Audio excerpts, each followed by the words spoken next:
So my name is Christian Dykson. I'm from Fort Collins, Colorado, and was the founder in high school of the Custodial Service Initiative at Fort Collins High School.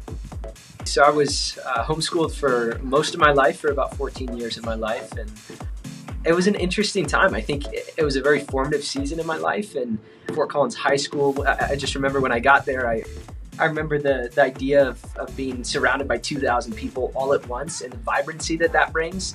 I think it was challenging and encouraging for me. I love people. I think I've been put on this earth to bring people together and to build bridges. So I noticed a couple things in our school. There was this mindset when people would walk by trash, where they'd look at it and then they'd keep walking and they'd say something in their head along the lines of, somebody else would take care of that. Somebody's paid to do that. And so that was one major issue. This turnover that we were seeing with our custodial staff was profound. I mean, it was every month they'd lose a custodian and they'd have to bring on another, train the custodian.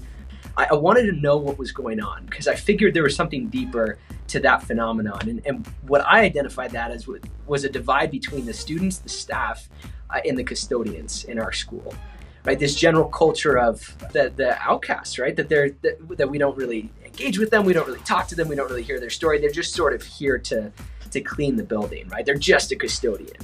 And I wanted to challenge my school and say, let's not fit them into the box of, oh, they're just here to clean, right? They're the backbone of the school, right? I think when we get to school in the mornings, there was this mindset of not really realizing that when you get to your science class in the morning, the room is spotless and it's prepared and it's ready for learning to take place. There were steps that went into that happening, right? There were hours and hours of time invested from custodial workers, who most of them worked until midnight or 1 a.m. I sat down with the head custodian the very next day. Basic principle there, first person that you should go to is the person who you want to serve. And asking that question, how can I serve you? How can I support you? How can I ensure that this initiative doesn't duplicate existing efforts or make your job even more difficult? And we mapped out all of the issues that her team was facing. Immediately, I brought it to my team, to my key club. And then we built the document and the strategy, where we built a lot of language around the policy of our actions impact people.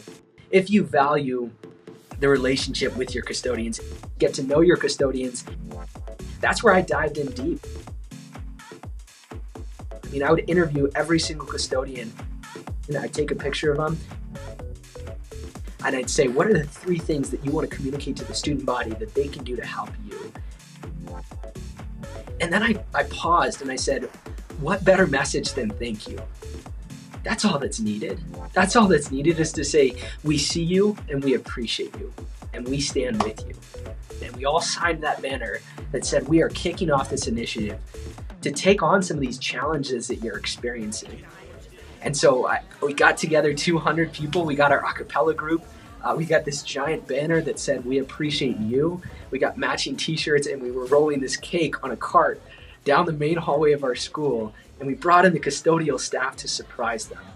And we turned the corner and we made eye contact with the custodial staff.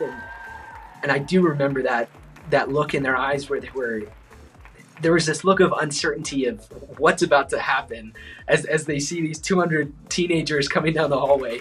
And we stopped, and I remember I took a deep breath in that moment. We are Custodial Service Initiative, CSI. And we're here to support you guys and show you how loved you truly are. We're so grateful for everything you've done day in and day out to support us as a school. In hindsight, I think every person walked away with a newfound respect for custodians and a recognition for our collective power to celebrate them, to celebrate our custodial workers. And it probably helped that there was a giant board right above their heads that had all of their names and their faces. I remember speaking with the district custodian, and she said she'd never seen anything like it. I mean, in 30 years that she's worked in the district, she'd never seen students publicly thank custodians, let alone kick off an initiative and have a march that's specifically designed to center their stories and put the spotlight on the custodians for all of the contributions that they've given. There's an opportunity here. Others will see the impact and will be inspired and will want to join knowing that they can have a role in shaping the vision. And so I would say, take that small step, like picking up trash. That is such a small and yet powerful way to impact your community, right? You may not think this has an impact, but I assure you it does. It does. Where you put your trays, where you put your trash, if you straighten your desks at the end of the 8th period, if you write on the table or stick gum under the seat, every decision you make has an impact on other people.